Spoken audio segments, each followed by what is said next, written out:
मत्ती अध्याय 8। कोढ़ के रोगी को चंगा करना। जब वह उस पहाड़ से उतरा तो एक बड़ी भीड़ उसके पीछे हो ली। और देखो, एक कोढ़ी ने पास आकर उसे प्रणाम किया और कहा, हे प्रभु, यदि तू चाहे तो मुझे शुद्ध कर सकता है। यीशु ने हाथ बढ़ाकर उसे छुआ और कहा, मैं चाहता हूँ, तू शुद्ध हो जा। और वह तुरंत कोढ़ से शुद्ध हो गया। यीशु ने उससे कहा, देख, किसी से ना कहना, परंतु जाकर अपने आप को याजक को दिखा और जो चढ़ावा मूसा ने ठहराया है उसे चढ़ा, ताकि लोगों के लिए गवाही हो। जब वह कफरनहूम में आया तो एक सूबेदार ने उसके पास आकर उससे विनती की, हे प्रभु, मेरा सेवक घर में लकवा रोग से बहुत दुखी पड़ा है। उसने उससे कहा, मैं आकर उसे चंगा करूँगा।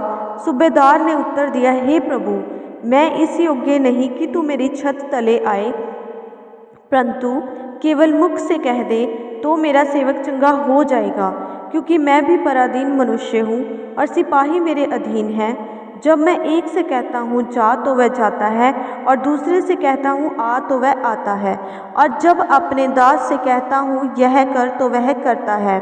यह सुनकर यीशु का अचंभा हुआ, और जो उसके पीछे आ रहे थे उनसे कहा, मैं तुमसे सच कहता हूँ, मैंने इस्राएल में भी ऐसा विश्वास नहीं पाया।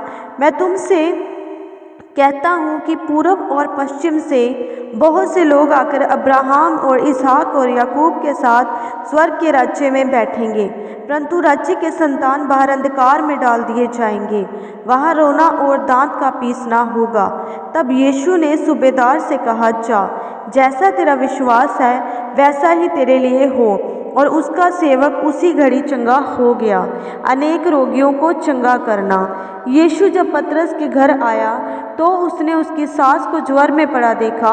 उसने उसका हाथ छुआ और उसका ज्वर उतर गया, और वह उठकर उसकी सेवा टहल करने लगी। जब संध्या हुई तब वह उसके पास बहुत से लोगों को लाए जिनमें दुष्ट आत्माएं थीं, और उसने उन आत्माओं को अपने वचन से निकाल दिया और सब बीमारों को चंगा किया, ताकि जो वचन यशायाह भविष्यद्वक्ता के द्वारा कहा गया था वह पूरा हो। उसने हमारी निर्बलताओं को दुर्बलताओं को ले लिया और हमारी बीमारियों को उठा लिया। यीशु का शिष्य बनने का मूल्य। यीशु ने जब अपने चारों ओर एक बड़ी भीड़ देखी तो झील के उस पार जाने की आज्ञा दी। तब एक शास्त्री ने पास आकर उससे कहा, हे गुरु, जहाँ कहीं तू जाए मैं तेरे पीछे हो लूँगा। यीशु ने उससे कहा, लोमड़ियों के भट्ट और आकाश के पक्षियों के बसेरे होते हैं, परंतु मनुष्य के पुत्र के लिए सिर धरने की भी जगह नहीं है। एक और चेले ने उससे कहा, हे प्रभु, मुझे पहले जाने दे कि अपने पिता को गाड़ दूं। यीशु ने उससे कहा, तू मेरे पीछे हो ले और मुर्दों को मुर्दे गाड़ने दे, तूफान को शांत करना। जब वह नाव पर चढ़ा तो उसके चेले उसके पीछे हो लिए, और देखो, झील में एक ऐसा बड़ा तूफान उठा कि नाव लहरों से ढकने लगी और वह सो रहा था। तब चेलों ने पास आकर उसे जगाया और कहा, हे प्रभु, हमें बचा, हम नष्ट हुए जाते हैं। उसने उनसे कहा, हे अल्प विश्वासियों, क्यों डरते हो? तब उसने उठकर आंधी और पानी को डांटा और सब शांत हो गया।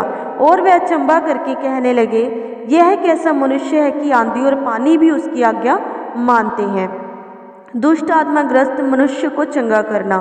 जब वह उस पार गदरेनियों के देश में पहुंचा तो दो मनुष्य जिनमें दुष्ट आत्माएं थी कब्रों से निकलते हुए उसे मिले। वे इतने प्रचंड थे कि कोई उस मार्ग में जा नहीं सकता था। उन्होंने चिल्लाकर कहा, हे परमेश्वर के पुत्र, हमारा तुझसे क्या काम? क्या तू समय से पहले हमें दुख देने आया है? उनसे कुछ दूर बहुत से सूरों का एक झुंड चर रहा था।